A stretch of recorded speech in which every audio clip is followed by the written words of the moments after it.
Pass me the plates and you take the cutlery. Kizzy, my younger sister, said as we entered the kitchen. Mom was almost finished with her famous spaghetti and meatball combo.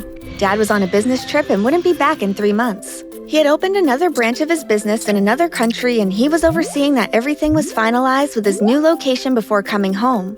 Mom plated the food and placed it on the table. Okay, girls, it's time to dig in. Mom, did you add something else to the recipe? It's different. I placed another bite into my mouth. Different good or different bad? I'm not sure yet, I said as I chewed slower, trying to see if I could figure out what the extra ingredient was. Kizzy stuffed more food into her mouth. I don't know what you're complaining about. It tastes the same to me. I laughed. That's because you have the palate of a 5-year-old. My life with my family is usually like any other family, normal. But in the upcoming months, things took a strange turn. Keep watching to see what I mean. Over the next couple of weeks, Kizzy played in her soccer tournaments. She was the only athlete in the family. Since Mom and Dad were usually too busy with work, I made it my duty as her big sister to go to every one of her games. I was happy when Mom showed up for Kizzy's semi-qualification game. That morning, Kizzy complained of a headache, but that didn't seem to stop her as she scored 2 goals for her team. In the last 10 minutes of the second half of the game, I watched in horror as Kizzy stopped mid of kicking the ball and shouted, I can't see! I can't see! Mom and I ran onto the field where Kizzy was surrounded by the rest of her teammates and her coach. Kizzy! Mom cried as she approached her. Mom! Mom! Kizzy's arms frailed in front of her in an attempt to reach out to Mom. Mom hugged Kizzy. Let's get you to the clinic to check you out. Mom, I'm scared. It's okay, Kizzy. You'll be okay. I squeezed her hand comfortingly. About 30 minutes later, we pulled up to Mom's clinic. She ran inside and exited with an orderly in a wheelchair.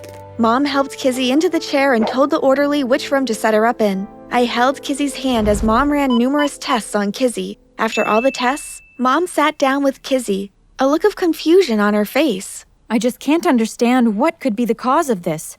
None of your tests show anything abnormal. So, will I be blind forever? Don't worry, Kizzy. I'll find out why this is happening. Kizzy broke down and cried. I cried with her, and when we both calmed down, Mom told Kizzy that she had to stay at the clinic for the next few days until she knew what the problem was. I begged Mom to stay, but she said I had to go to school. I'll stay with Kizzy, and you'll go stay with Aunt Pearl. Aunt Pearl was Dad's younger sister who lived a few houses away from us. Kizzy and I loved her, and she and Mom were great friends. Fine. About an hour later, Aunt Pearl got to the clinic. She spent some time with Kizzy before we headed home to collect my things for school before we headed to her house. Your mom is the best doctor I know. If anybody could find out what's going on with Kizzy, it's her. Aunt Pearl squeezed my shoulders. Aunt Pearl suggested that we watch TV to get our minds off things, but all I could think about was Kizzy not being able to watch TV. I snuggled into Auntie Pearl on the sofa. She hugged me, and that's where I fell asleep. I stayed with Aunt Pearl until Dad came back home a few days later. He stayed with Kizzy during the day at the clinic and stayed with me in the evenings. Dad, when Kizzy comes home tomorrow, can I throw her a welcome home party? I think that's a great idea. After school, we can go to the mall and get some decorations and order her favorite foods. I'll go and call her friends now so they can tell their parents. Good idea. Dad said as we packed the remaining dinner into the fridge. By the end of the night, Kizzy's closest friends confirmed they were coming to the party. I was happy Kizzy was coming home. The house felt empty without her. The next evening, everyone got to the house at 6 p.m. when Mom's car pulled into the driveway and we all waited for the door to open. Welcome home, Kizzy! We shouted as the front door opened. Kizzy froze. Why are you guys here? Jessica, what did you do? Why did you bring my friends over to see me like this? Kizzy, I just thought... That's it! You don't think! Dad, can you please take me to my room? Embarrassed, I apologized and Mom volunteered to take Kizzy's friends home. Dad came to the living room and sat next to me. I'm sorry it didn't work out. You know Kizzy loves you, right? I nodded. She just needs time to adjust. I sighed. I was just so happy to have her home. Well, maybe you should go tell her that. Dad kissed me on the forehead and told me goodnight. I went to Kizzy's room and knocked on the door before I pushed it open. The room was in darkness. I saw Kizzy's outline in her bed and moved to sit on her bed. I'm sorry about tonight. I was just so happy to have you home and your friends wanted to see you. I'm sorry if I made you upset. I'm sorry, Jessie. I just wasn't prepared for everyone to see me bumping into walls and tripping over my own 2 feet. We'll get through this together. Over the next few weeks, I helped Kizzy adapt to her new lifestyle. Aunt Pearl helped Kizzy during the day and kept her abreast of her schoolwork, and I helped after school. One afternoon, as soon as I walked through the door, Auntie Pearl pulled me to the kitchen. Kizzy is in a horrible mood. I've been trying the whole day to cheer her up, but nothing is working. Maybe I can talk to her. I was hoping you'd say that. Aunt Pearl smiled. Hey, Kizzy. I stepped into her room. Aunt Pearl said you were having a bad day. I've been having a bad couple of weeks, wouldn't you say? Is there anything I can do? Can you get my eyesight back? When I didn't respond, she snapped. I don't think so. Please leave my room. I exited Kizzy's room without another word. Kizzy barely spoke a word to me over the next 2 weeks. Mom and the other doctors at the clinic still had no clue why Kizzy still didn't have her sight back. I felt as though my family was falling apart. Kizzy and I weren't close anymore, and Mom and Dad were always fighting even though they pretended everything was okay. Aunt Pearl decided to take Kizzy and I for a weekend so Mom and Dad could have some much-needed alone time. Mom dropped us across by Aunt Pearl and told us to have a great weekend. As I unpacked my school books, I realized that I forgot my history book, and I had a big test on Monday. Aunt Pearl told me to run home for it and hurry back since she was almost finished with lunch. I darted home, opened the front door, and picked up my history book from on the desk in my room. As I was heading out of the house, I heard Mom chatting with someone in the kitchen. When I peeked in, her back was turned to me. She was on the phone. I was about to say something when Mom said something that made my heart sink. Yes, I gave it to both of them, but Kizzy was the only one who had side effects. Mom listened for a bit before she responded once more. Yes, the insurance money from Kizzy's eye loss will cover the expenses, and I'll be able to keep the clinic open. I listened as Mom listed the name of the antidepressant that she had not only prescribed to Kizzy, but this is what Kizzy took twice a day. Yes, I know. I have to continue giving it to her at least until the insurance money clears. If she regains her sight before they clear the check, we'll be back in the red. Mom looked at her phone. Let me call you back. I'm getting an incoming call from the clinic that I need to take. I listened in as Mom confirmed that she'll be leaving home now to head to the clinic. I snuck back into my room and hid under the bed until I heard the engine of Mom's car in the driveway. I came from under the bed and peeked out the window. As soon as she drove off, I ran to the office in search of the insurance document that Mom was talking about. In one of Mom's desk drawers, there was a file with 2 insurance policies. One was for me and the other was Kizzy's. When I looked at the date, the policies were taken out about 5 months ago. My jaw dropped. That was right before Kizzy lost her vision. I scanned the document, and if either one of them incurred vision loss, the payout was $650,000. My hand shook as I pulled my phone from my back pocket and snapped pictures of each of the documents. I couldn't believe that Mom was responsible for Kizzy's vision loss.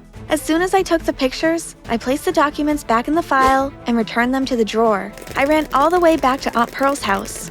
Why do you look so out of breath? Aunt Pearl looked at me when I walked through the front door. When I didn't answer, she got up from the chair she was sitting on and approached me. Jessica, is everything okay? I shook my head as the tears rolled down my face. Aunt Pearl gently took my hand and led me to the sofa where we sat. My voice shook as I told Aunt Pearl about what I heard. You mean Mom is the reason I'm blind?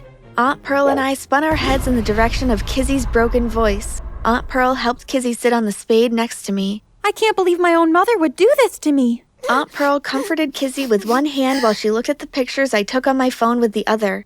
Kizzy, don't take any more of the medication that Mom prescribed to you. It's actually making your condition worse, not better. Kizzy nodded. Her body trembled next to mine. Does your father know about this? Aunt Pearl looked at me. I'm not sure. Do you think he's in on it? Well, there is only one way to find out. Excuse me, girls. I have some business to take care of. Aunt Pearl got up and went into the kitchen to use her phone there. After about an hour, Aunt Pearl returned and told us to get ready. She's taking us to get some tests done at another medical facility. She said Dad didn't know anything about what was happening, and he was furious, and also the one who suggested the tests. We got to the medical facility and everything took about 30 minutes to complete. Aunt Pearl said she would take us for some ice cream before we headed back to her place. As soon as I opened the door to exit the medical facility, I spotted Mom. Aunt Pearl, I think we have a problem. I stepped back into the facility. Aunt Pearl stood in front of Kizzy and I protectively as Mom pushed open the door. Hi, what are you guys doing here? Mom's eyes glanced at the cotton swabs on Kizzy's and my arm. I think she put 2 and 2 together since her polite demeanor changed to one of hostility. Why did you bring my children here, Pearl? Mom looked at Aunt Pearl squarely in the eyes. I brought them here to get some blood work done, which, by the way, was requested by their father. Mom and Aunt Pearl argued, and I held Kizzy's hand wondering what to do. Mom tried to get past Aunt Pearl, but Aunt Pearl was not having it. If you don't hand me my kids, I'll call the police. Mom called. You do that. Aunt Pearl called after her as Mom walked out of the facility. Aunt Pearl called Dad and told him what happened. He told us to wait there until he arrived. Dad arrived 15 minutes later. He told us that we were to stay with Aunt Pearl until everything was sorted out. Kizzy and I hopped into Aunt Pearl's car, and Dad followed us home to make sure we got there safely. I slept in the next day, and when I went into the kitchen to grab something to eat, Dad was sitting there talking with Aunt Pearl. They both had grave looks on their faces. What's wrong? We got back the tests that you and Kizzy took yesterday. The antidepressant was found in both of your blood work. But I don't understand. How did Kizzy get blinded by it and I didn't? Aunt Pearl replied, Well, medication affects people differently. Can it be reversed? I sank into the kitchen chair next to Dad. We aren't sure, but I'll do everything that I can to get Kizzy the best help possible. Dad was true to his word and made sure that Kizzy saw the best doctors. First, he took her to get her blood detoxified before Kizzy's appointment with Dr. Regina Montreal. The next few weeks played out like a movie. Dad kept us at Aunt Pearl's and hired security guards to stand outside the house. He also hired a private investigator to get all the evidence he needed to bring charges against Mom for fraud and child endangerment. Once Dad got all the information he needed, he went to the police station. Mom was arrested and Dad filed for a divorce. Slowly but surely, Kizzy's eyesight returned. It took her a year before she was able to see colors and focus on the things in front of her. She now wears glasses, and even though she can't play soccer anymore, she goes to every game to cheer on her former teammates. Mom got 20 years in prison, and unknown to the others, I visit Mom on weekends. I am angry at her, but I do forgive her. I believe everyone should be given a second chance. Don't you?